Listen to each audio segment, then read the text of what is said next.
السلام علیکم۔ ہم نے کچھ عرصہ پہلے بات کی تھی فنڈامنٹل رائٹس کی، اور پھر ہم نے بات کی تھی بچوں کے حوالے سے۔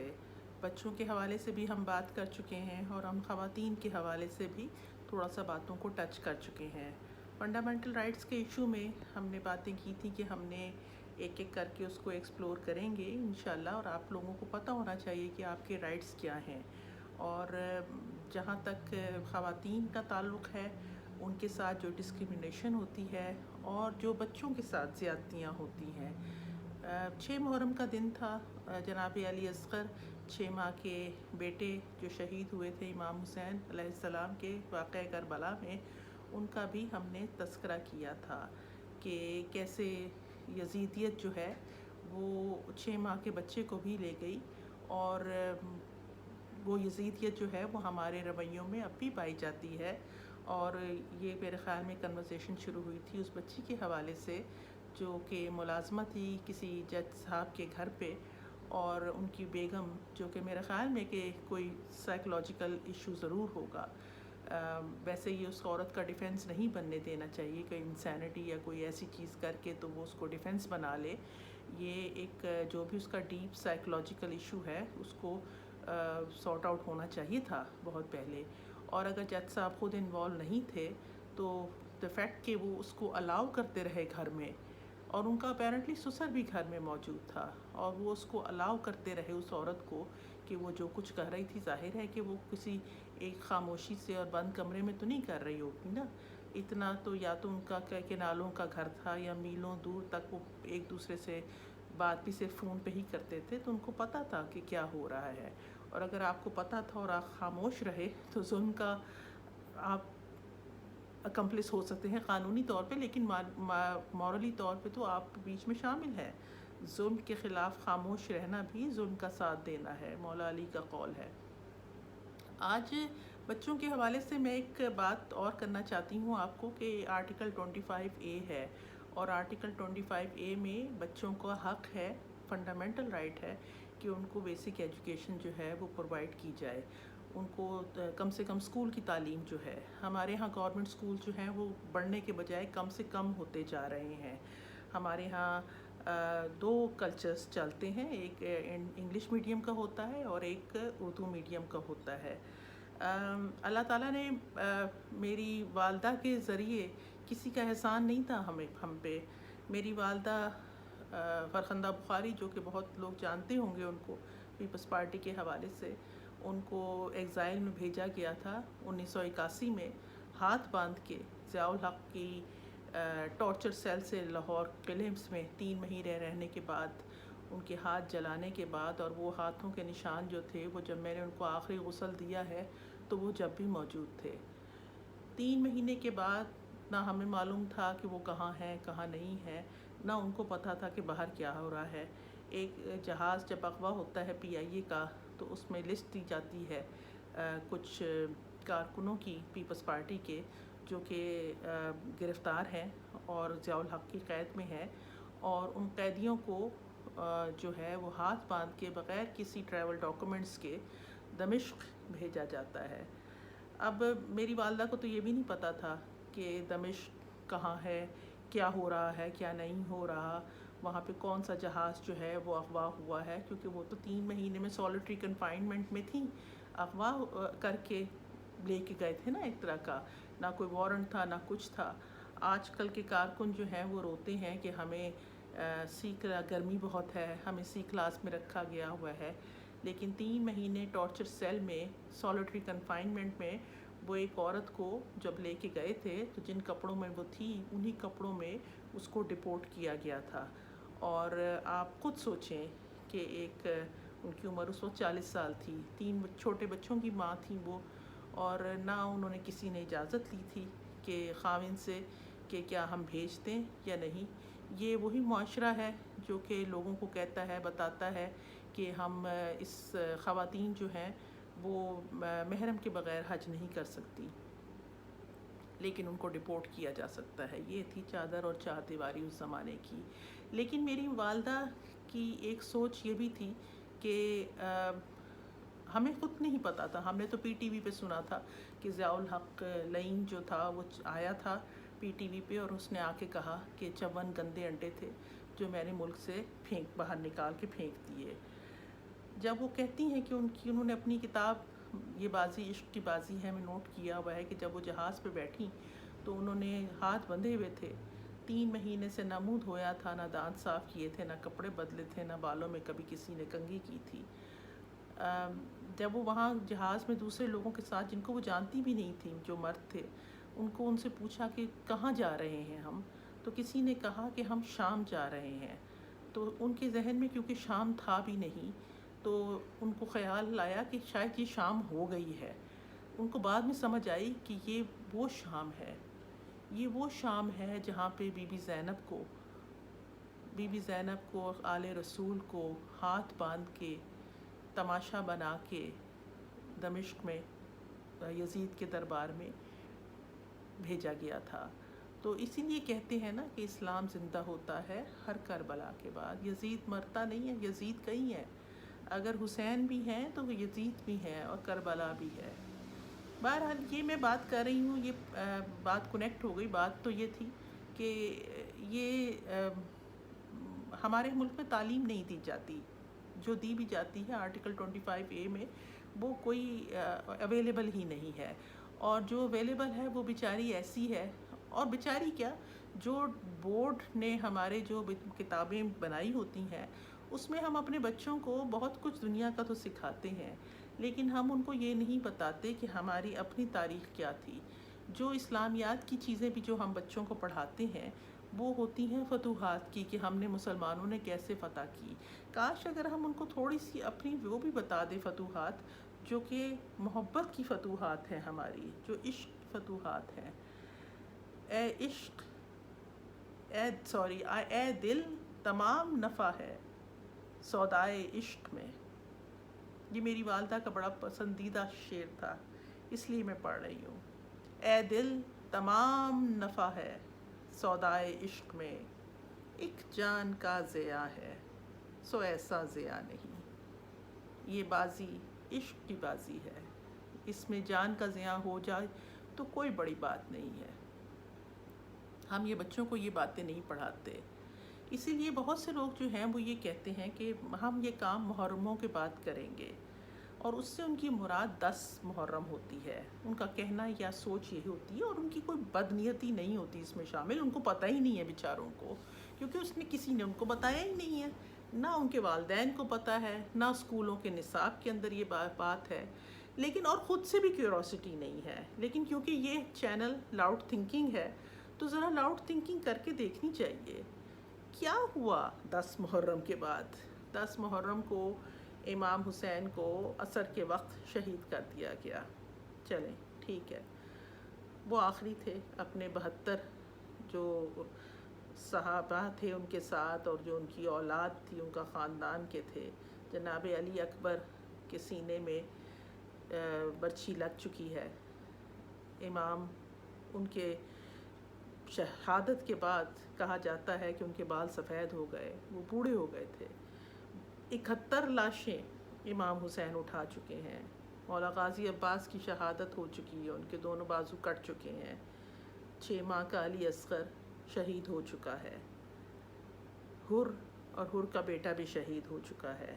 امام حسن کے 3 بیٹے تھے، لیکن سب سے جو نامور بیٹا ہے وہ جناب قاسم، ان کے لاشوں کا ٹکڑا ٹکڑا کر دیے گئے ہیں، اور ان کی گٹھری بنا کے امام جو ہیں وہ بھی خیموں میں لے آئے ہیں۔ اب امام خود جاتے ہیں اور امام خود بھی شہید کر دیے جاتے ہیں الٹیمیٹلی۔ جنگ کے جتنی وہ جنگ لڑ سکتے تھے، 3 دن کا بھوکا پیاسا، لیکن چہرے پہ اطمینان لے کے جب وہ جاتے ہیں، اور اس کے بعد شمر ان کی جب تک، حتیٰ کہ ان کے جسم میں ابھی جان تھی سجدے میں، لیکن شمر نے ایک زندہ انسان کی جو ہے وہ گردن کاٹ دی۔ اب اس کے بعد کیا ہوا؟ کبھی ہم نے سوچا کہ کیا ہوا؟ ہم جو فوری طور پہ 10 محرم کے بعد فوری طور پہ ایک دم ٹھیک ہو جاتے ہیں، کہ جی ہم نے یہ تو منا لیا نا، ہم نے رسول کے خاندان کی عزت کی، ہم نے نواسہ رسول کا سوگ ہم نے کر لیا، اب ہم بالکل ٹھیک ہیں۔ کبھی سوچتے ہیں ہم، کبھی کویشچن کیا تاریخ میں، کبھی ہمارے اسکولوں میں کالجوں میں ہمیں بتایا گیا، یا کبھی ہم نے خود سے بھی جاننے کی کوشش کی ہو کہ کیا ہوا؟ جو بہت زیادہ سمجھتے ہیں لوگ کہ ہمیں معلومات ہیں، وہ کہتے ہیں کہ شام غریباں ہوئی۔ ٹھیک ہے، شام غریباں ہو گئی۔ شام غریباں کیا تھی کہ خیمے جو تھے وہ جلا دیے گئے، لوٹ لیے گئے، اور جس میں صرف بچے اور عورتیں تھیں، اور ایک بیمار امام جو ہمارے نیکسٹ امام ہیں، امام زین العابدین علی زین العابدین، زین العابدین ان کا خطاب تھا کیونکہ وہ عبادت کرتے تھے، تو عبادت کی وہ زینت تھے۔ امام زین العابدین، ان کو سجاد بھی کہا جاتا ہے کیونکہ وہ سجدے میں رہتے تھے، اور ان کا اصل نام جو تھا ان اینی کیس وہ علی تھا۔ امام زین العابدین کیونکہ بہت بیمار تھے تو ان کو کربلا میں وہ نہیں لڑنے کے لیے گئے، اور ایک طرح کی اللہ تعالیٰ کی یہ حکمت بھی تھی کیونکہ امام کی نسل جو تھی وہ جاری رہنی تھی، اور سادات کی نسل جو ہے وہ پھر وہیں سے چلتی ہے۔ اچھا، یہ سب کچھ تو ہو گیا۔ کاش ہماری جو تعلیم کے جو بورڈ یا جو کتابیں بنانے والے ہیں وہ ہمیں اس سے سبق کچھ سکھاتے۔ سبق ہمارا یہ تھا جو ہم نہیں سیکھ سکے، اور میں کوئی عالم دین نہیں ہوں، میں تو چھوٹی موٹی پڑھی لکھی عورت ہوں، کوئی زیادہ مجھے نہیں ہے، دنیاوی طور پہ میں پڑھی لکھی ہوں گی، لیکن دینی طور پہ میرا علم ظاہر ہے کہ پرائمری لیول ہے، لیکن پھر بھی کاش ہمارا پرائمری لیول ہی ہوتا۔ کیا ہمیں معلوم ہے کہ اس رات کیا ہوا؟ شام غریباں کی جو طوفان آیا، جو ایک طوفان بدتمیزی شمر نے کی، بی بی سکینہ کی، امام حسین کی 6 سال کی بیٹی کی بالیاں کھینچی گئیں، تماچے مارے گئے، ان کا کرتا جلایا گیا، یہ سب بھی شاید پتہ ہو لوگوں کو۔ کیا ہمیں پتہ ہے کہ وہاں پہ عورت کا کیا رول نکلا؟ عورت کا کیا رول تھا؟ بی بی زینب اگر نہ ہوتی تو کیا ہوتا؟ بی بی زینب نے امام زین العابدین، ایک جو خیمہ تھا جس کو آگ لگ گئی تھی، کیونکہ شمر نے کہا تھا کہ جاؤ لگاؤ آگ، لوٹو، ان کو کوئی وارث نہیں ہے، یہ رسول کا خاندان ہے جس کے بارے میں کہا جا رہا ہے کہ ان کا کوئی وارث نہیں ہے، اور ان بیویوں کے جو چادریں تھیں وہ کھینچی جا رہی تھیں، اور ان کی تھا ہی کیا جس کو لوٹا جا رہا تھا فوج نے۔ جب خیمے میں آگ لگ گئی تو بی بی زینب جو ہیں وہ خود جاتی ہیں اندر، اور اس آگ میں سے پشت پر امام زین العابدین کو اٹھا کے لے کے آتی ہیں۔ یہ ہے عورت، اور کربلا کی لیڈرشپ جو ہے وہ امام حسین سے شفٹ ہوتی ہے بی بی زینب کے اوپر۔ اب لیڈر امام حسین نہیں ہے، اب لیڈر بی بی زینب ہے۔ یہ سبق اگر ہماری کتابوں میں ہمیں پڑھایا جائے تو کتنا اچھا ہو ان لوگوں کے لیے، سمجھنے کے لیے جو کہ کہتے ہیں کہ عورت ایک لیڈر نہیں ہو سکتی، عورت کسی چیز کو لیڈ نہیں کر سکتی۔ اسلام میں منع ہے، اسلام میں لعنت ہے کہ عورت جو ہے اس کی لیڈرشپ ہو۔ یہ کتنی بڑی بات ہے، نواسی رسول ہے، اور لیڈرشپ کس کی ہے؟ بی بی زینب کی ہے۔ اور پھر آپ بی بی زینب کا کردار دیکھیں، یہ تو ایک بہت بڑا سبجیکٹ ہے، اس پہ تو پتہ نہیں لوگوں نے کتنی کتابیں لکھی ہوئی ہیں، میں تو کوئی حیثیت نہیں رکھتی، لیکن کم سے کم ایسے ماننے والوں کو جو ان کی رسپیکٹ کرتے ہیں، ہم مسلمان ہیں، ہمیں اتنا تو بتایا جاتا، بیسک انفارمیشن تو ہوتی کہ بی بی زینب نے کس طرح بچوں کو اکٹھا کیا، بی بی زینب نے کس طرح برداشت کیا کہ ان کو کوفہ کے بازاروں میں رسول کے خاندان کی عورتوں کو بغیر چادروں کے پریڈ کروایا گیا۔ یہ وہی کوفہ تھا نا جہاں پہ حضرت علی کی حکومت تھی، یہ وہی کوفہ تھا۔ شام میں جب بیویوں کو لے کے جایا جاتا ہے، اور امام زین العابدین سے جب بھی کبھی پوچھا گیا کہ آپ کو سب سے زیادہ تکلیف کہاں ہوئی، تو انہوں نے کربلا نہیں کہا، وہ 3 دفعہ کہتے تھے الشام الشام الشام۔ سب سے زیادہ تکلیف دہ جگہ شام تھی، جہاں پہ ان کے آل رسول کے اوپر، اس قافلے کے اوپر کوڑا پھینکا گیا، پتھر مارے گئے، کیونکہ ان کو کہا جاتا تھا کہ یہ باغی ہے۔ 3 دن یزید کے دربار کے باہر یہ خواتین اور بچے جو ہیں وہ کھڑے رہے، 3 دن، اور رسیاں گلوں میں پہنائی ہوئی تھیں، ہاتھوں میں ہاتھ بندھے ہوئے تھے۔ میری والدہ کہتی ہیں، میری ماں باپ قربان ہو آل رسول پہ، لیکن میری والدہ کہتی ہیں کہ جب وہ دمشق پہنچیں تو ان کو یہ لگا کہ شاید بی بی نے ان کو اپنا کنیز سمجھ کے یہاں بلایا ہے، کیونکہ اسی طریقے سے گئی تھی۔ حالانکہ میری ماں تو بہت گناہ گار عورت تھی، ہم سب گناہ گار ہیں، لیکن کیونکہ وہ ماننے والی تھی، ان کا یہ کہنا تھا کہ میں نیاز پکاتی تھی، شاید میری یہی ہے، اس کا ریوارڈ تھا کہ بی بی نے مجھے دیا۔ لیکن یہ ساری باتیں ہمیں نہیں بتاتے، ہمیں نہیں پتہ ہمیں ان چیزوں کا، اور ان چیزوں کو کئی دن لگے۔ دیکھیں نا، وہاں سے 14 یا 13 یا 14 محرم کو یہ قافلہ لے کے جایا جاتا ہے، کیونکہ 11 محرم کو تو شاید کہا جاتا ہے کہ لاشیں پامال کیے گئے تھے، جو سر تھے وہ ذبح کیے گئے تھے۔ لیکن ایک بات آپ یاد رکھیں آپ کی معلومات کے لیے، کہ امام حسین کا سر 11 یا 12 محرم کو پامال نہیں کیا گیا، 11 محرم ہی کو باقی لاشیں جو تھے وہ پامال کیے گئے اور ان کے سر جو ہیں وہ اتارے گئے۔ امام حسین کا تو اسی وقت سر اتار دیا تھا شمر نے، اور آپ کو پتہ ہے کہ وہ سر کا کیا ہوا تھا؟ جبکہ بی بی زینب جو تھیں وہ سب چیزوں کو اکٹھا کر رہی تھیں، بچوں کو اور بیویوں کو، اور کھڑی ہو رہی تھیں، امام حسین کا سر عمر بن سعد نے ابن زیاد کو کوفہ میں بھیجا، یہ بتانے کے لیے کہ یہ کام ہو گیا ہے، ڈن، اب حکومت مجھے دے دی جائے جو میں چاہتا تھا۔ اور وہ سر جو تھا، وہ جو زین کے پیچھے جو ایک ڈبہ سا ہوتا ہے جس میں گھاس شاس رکھی ہوتی ہے یا گند ہوتا ہے گھوڑے کا، اس میں ڈالا کولی نے، اور وہ کوفے کی طرف چلا۔ لیکن بائی دا ٹائم جب تک وہ وہاں پہنچتا ہے تو وہ شہر کا دروازہ بند ہو چکا ہوا ہے۔ اس کی 2 بیویاں تھیں، ایک بیوی وہ تھی جو کہ اسی کی طرح تھی، اور ایک بیوی وہ تھی جو کہ اچھی تھی، مومنہ تھی، ماننے والی تھی، اور وہ شہر کے باہر رہتی تھی۔ اس نے سوچا کہ میں یہ سر وہاں لے جاؤں، آج رات وہاں گزار لیتا ہوں، اور کہاں جاؤں گا، اتنا قیمتی سر ہے، اس کو لے کے میں کہاں جاؤں۔ اس مومنہ کو خواب آیا تھا امام حسین کا کہ میں تمہارے گھر محرم کے 10ویں دن تمہارے گھر مہمان آؤں گا، اور وہ سمجھ رہی تھی کہ کہیں کسی طرح امام جو ہیں وہ میرے گھر آئیں گے۔ جب دروازہ بجتا ہے اور وہ کھولتی ہے تو یہ منحوس کھڑا ہے وہاں پہ، وہ اس کو دیکھ کے کوئی خوش نہیں ہوتی، بہرحال آ جاتا ہے اندر اور سو جاتا ہے، لیکن وہ کہتا ہے کہ اس کو میں سر کو کہاں چھپاؤں، یہ تو ماننے والی ہے، کہیں پہچان نہ لے۔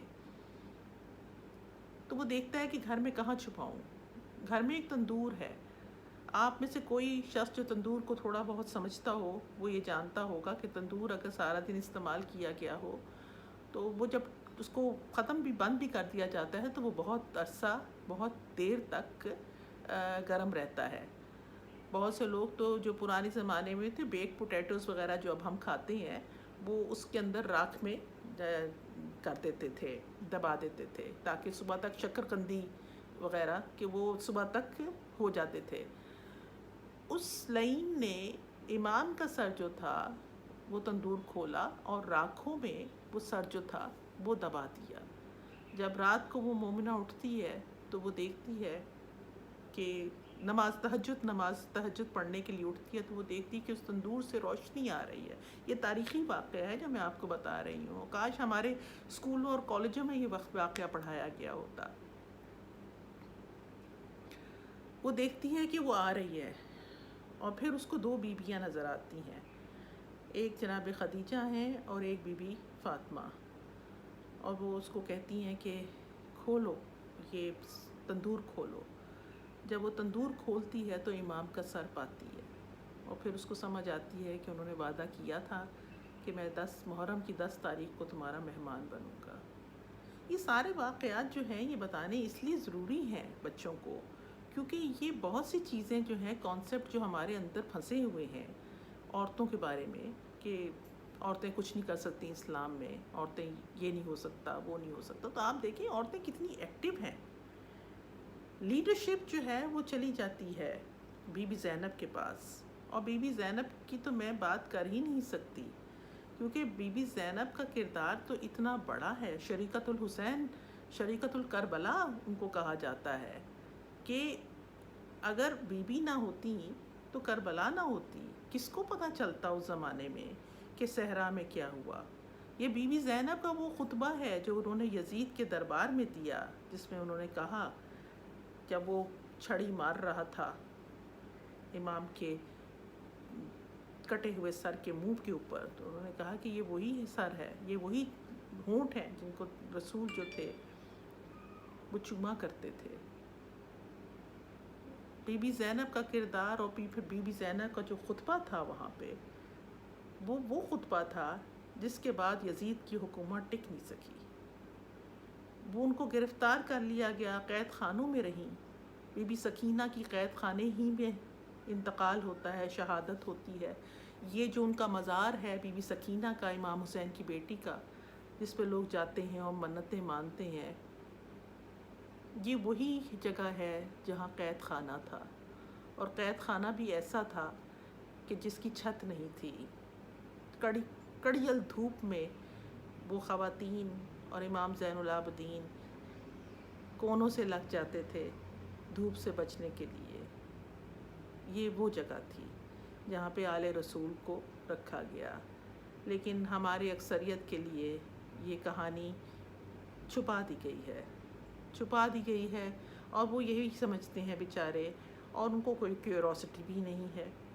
ان کو یہ بھی نہیں سمجھ آتا کہ وہ خود سے سوال پوچھے کہ کیا ہوا تھا. وہ پوچھتے ہی نہیں کہ 10 محرم کے بعد کیا ہوا. کیا اس سے بڑی کوئی توہین رسالت ہو سکتی تھی کہ رسول کی بیٹیوں کی چادریں کھینچی جائیں، ان کو پریڈ کروایا جائے؟ آج ہم قتل کرتے ہیں توہین رسالت کے اوپر. کیا کربلا سے بڑی توہین کسی نے کی؟ کیا اس کے بعد کوئی جائز ہے کسی کی یہ بات بھی کرنا اس بارے میں کہ آپ روتے کیوں ہیں، آپ یہ کیوں کرتے ہیں، ہم نیاز کیوں بانٹتے ہیں؟ کیا جائز نہیں کہ آرٹیکل 25A کو جب پورا کیا جا رہا ہو کسی بھی لیول میں، کسی بھی اسکول میں، چاہے وہ پرائیویٹ ہوں چاہے وہ سرکاری ہوں، کہ تعلیم کے نصاب میں یہ باتیں کیوں نہیں شامل کی جاتی؟ کیوں نہیں بتایا جاتا کہ عورتوں کا رول اسلام میں بہت اسٹرانگ ہے؟ کیوں نہیں بتایا جاتا کہ عورتوں نے کتنی اسٹرگل کی ہے ظلم کے خلاف؟ آج لوگ روتے ہیں کہ جی خواتین کے ساتھ بڑی زیادتی ہو رہی ہے جیلوں میں. بہت بری بات ہے، جو کچھ اگر ہوا ہے ایسا تو بہت بری بات ہے. لیکن کبھی سوچا کہ ان خواتین کے ساتھ کیا ہوا تھا؟ ان خواتین کو تو چھوڑیں. آج کل کے تو سیاستدان یہ کہتے ہیں کہ کسی نے بتایا ہے کہ ضیاء الحق کے زمانے میں عورتوں کے ساتھ برا کیا گیا تھا. ہمیں پتہ نہیں ہے. اور کوئی ایسے بھی ہیں جو کہتے ہیں کہ سب کے ساتھ ضیاء الحق بہت ظالم تھا، لیکن عورتوں کو اس نے کبھی کچھ نہیں کہا تھا. ہر وقت کا ایک یزید ہے، ہر وقت کا ایک حسین ہے، اور ہر وقت کے صحابی امام ہیں، اور ہر وقت کی ان کی اولاد ہے. کاش ہم یہ سب کچھ سمجھ سکیں. میں اس بات کو آگے نہیں بڑھا سکتی، میری ہمت نہیں ہے، سوائے اس کے کہ میں اس کہانی کو اینڈ کروں یہ کہہ کہ السلام علیکم یا علی عبداللہ حسین، السلام علیکم علی علی ابن الحسین، السلام علیکم علی اولاد حسین، السلام علیکم علی اصحاب حسین، اور السلام علیکم اسیران کربلا. اللہم صلی علی محمد و علی محمد. اللہ تعالی ہمیں معاف کرے اور نیکی کی ہدایت دے، اور سوچنے کی، کوشچن کرنے کی ہمت دے. اسلام کا اصل مقصد یہی ہے کہ سوچو، ہمت کرو، کوشچن کرو، پھر تم مسلمان بنتے ہو، پھر تم انسان بنو گے. اس سے پہلے انسان نہیں ہیں ہم. اپنا دھیان رکھیں. میں بیرسٹر مقسمہ بخاری ہوں. خدا حافظ.